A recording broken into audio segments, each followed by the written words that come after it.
शिव संगे सुतेली से जरियात गौरा रानी पूछेली हो शिवजी कौन बरत हम करी पिया के उमर बढ़े से नुराया मर रहे हो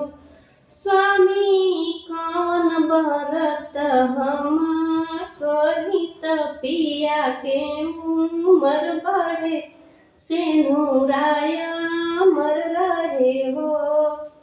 इतनी बचन शिव सुन ले त मन मुस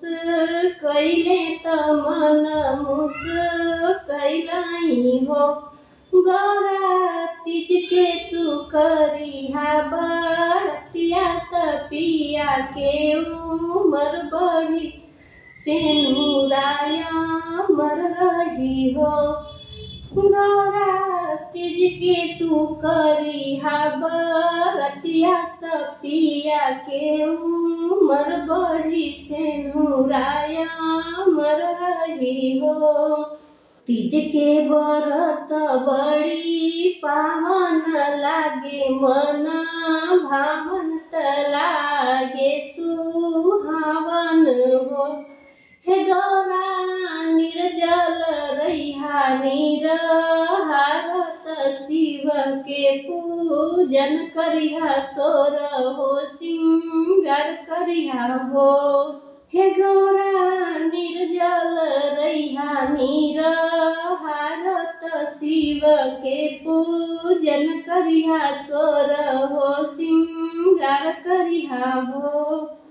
सब सुहागिन करे बरतिया त पिया के उमर मांगे पिया के उमर मांगे हो हे गौरा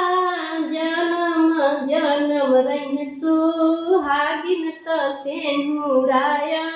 मर रही से नुराया मर रही हो हे गौरा जन्म जन्म रही सुहागिन त से नुराया मर रही से नुराया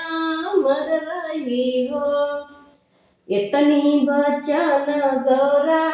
सुनली की सुनहु ना पवली की सुनहु ना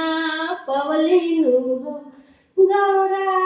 कैले हली सोर हो सिंगरवा त शिव के पूजन कैली से नुराया मर कैली हो गौरा